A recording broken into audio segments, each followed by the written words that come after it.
రిషికొండలో భవనాలపై TDP బురద చల్లుతోందన్నారు మాజీ మంత్రి రోజా. పర్యాటక శాఖ అభివృద్ధి కార్యక్రమాల్లో భాగంగా 7 స్టార్ స్థాయి పర్యాటక శాఖ భవనాలు నిర్మించామన్నారు. వర్షానికి కారిపోయే అసెంబ్లీ సచివాలయం మేము కట్టలేదు అంటున్న రోజాతో మా ప్రతినిధి సతీష్ మాట్లాడారు.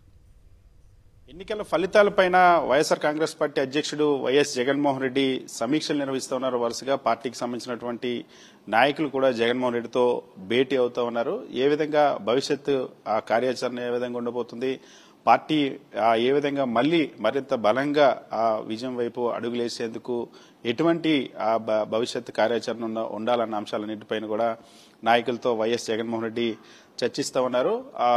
మనతో పాటు మాజీ మంత్రి ఆర్కే రోజా ఉన్నారు. రోజాతో మాట్లాడదాం. సార్, మేడం, ఎన్నికల ఓటమిని ఏ విధంగా సమీక్షిస్తా ఉన్నారు? జగన్మోహన్ రెడ్డి గారిని కలిసినప్పుడు గానీ ఏం చెప్తా ఉన్నారు? భవిష్యత్తు మీ పార్టీ కార్యాచరణ ఎలా ఉండబోతుందని జగన్మోహన్ రెడ్డి చెప్తున్నారు.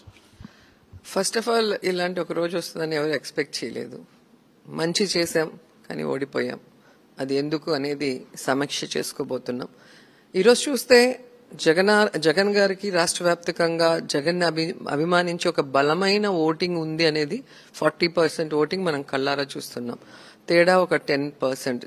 సో దానికి అనేక కారణాలు కావచ్చు.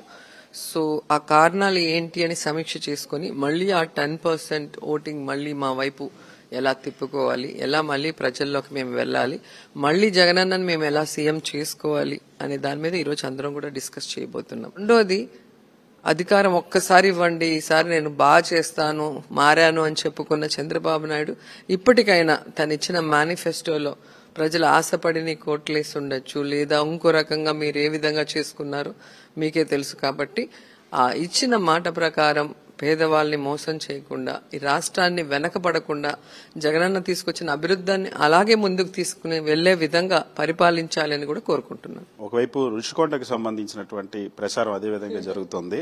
ఎందుకంటే రుషికొండ భవనాలు అక్రమ భవనాలు అంటూ, కుంభకోణం అంటూ, విలాస భవనాలు అంటూ విపరీతంగా ప్రచారం చేస్తున్నారు. మీరు మొన్నటి వరకు పర్యాటక శాఖ మంత్రిగా ఉన్నారు. ఇంతకీ ఏంటి అందులో జరిగింది, వాస్తవం ఏంటి?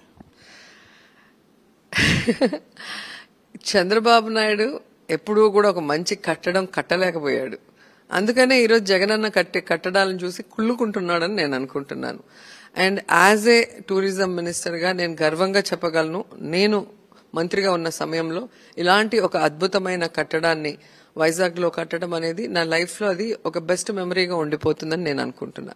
ఎందుకంటే పర్యాటక రంగంలో ఈరోజు ప్రపంచ దేశాల నుంచి వచ్చే వాళ్ళకి, వాళ్ళు వచ్చినప్పుడు గాని, వాళ్ళు ఉండటానికి గాని, ఒక ప్రభుత్వం వాళ్ళతో డిస్కస్ చేయాలనుకున్నప్పుడు ఒక అద్భుతమైన ప్లేస్ ఉండాలి.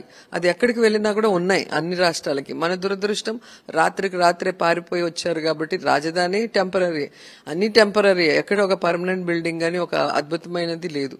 సో వైజాగ్ ని ఒక అంతర్జాతీయ స్థాయి సిటీగా రూపుదిద్దాలని జగన్మోహన్ రెడ్డి గారు అనుకోవటమే తరువాయిగా 2021లో కేంద్ర ప్రభుత్వానికి అన్ని పర్మిషన్లు తీసుకుని దీన్ని స్టార్ట్ చేయడం జరిగింది. సో దాదాపుగా 61 ఎకరాల పైగా ఉన్న ఈ ల్యాండ్ లో 9.88 అంటే దాదాపుగా 10 ఎకరాలలో ఒక 7 బ్లాకులు కట్టడం జరిగింది. సో ఈ 7 బ్లాకులు కట్టేటప్పుడు కూడా ఎంత యాగి చేశారు, ఎంత విషం జిమ్మారు ఈ ఇప్పుడు సోకాల్డ్ లీడర్లు అందరూ కూడా మనం కళ్ళారా చూసాం. కేసులు కూడా వేశారు. సో హైకోర్టు పర్యవేక్షణలోనే ఇది జరిగింది. సో టెండర్కి వెళ్ళినప్పుడే ఏం కడుతున్నాం, దాంట్లో ఏమేమి ఉంటాయి, వసతులు ఏంటి, డీటెయిల్ రిపోర్ట్ తోనే టెండర్స్ వేయటం జరిగింది. సో ఇన్ని క్లియర్ గా ఉన్నా కూడా ప్రజల్ని మభ్యపెట్టే విధంగా, ప్రజల్ని తప్పుదారి పట్టించే విధంగా చెప్పిందే చెప్తా ఉంటే అబద్ధం నిజమవుతుంది అనుకున్న ఆయన ఎప్పటి ఓల్డ్ ఫార్ములాని ఇంకా కూడా ఆయన అప్లై చేయటం అనేది చాలా బాధాకరంగా ఉంది. ఒక్క రిషికొండలో ఉండే టూరిజం బిల్డింగ్సే కాదు, జగన్మోహన్ రెడ్డి గారు ఈ రాష్ట్రంలో కట్టిన మెడికల్ కాలేజీలు వెళ్లి చూడండి, సచివాలయాలు వెళ్లి చూడండి, నాడు నేడు కింద రెనోవేట్ చేసిన స్కూల్స్ వెళ్లి చూడండి, అర్బన్ హెల్త్ సెంటర్లు చూడండి, రెనోవేట్ చేసిన పిహెచ్సిలు చూడండి, రైతు భరోసా కేంద్రాలను చూడండి. ఏవి చూసినా కూడా ఇదే క్వాలిటీతో నాణ్యంగా కట్టారు. మీలాగా అసెంబ్లీలో ఒక వర్షం వచ్చే గుందికి మొత్తం ఫాల్సింగ్లు ఊడి పడిపోయి ఎలా ఒక వాటర్ ఫాల్స్ లాగా వచ్చిందో మనం అందరం చూసాం.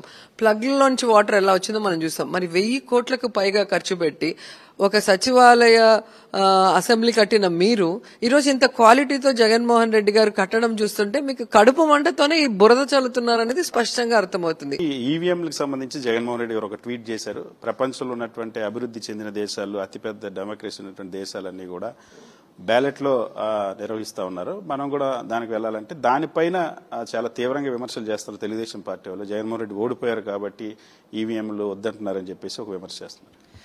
ఈరోజు జగనన్న ఏం మాట్లాడనేది ఒకసారి మళ్ళీ వాళ్ళు చదివితే బెటర్.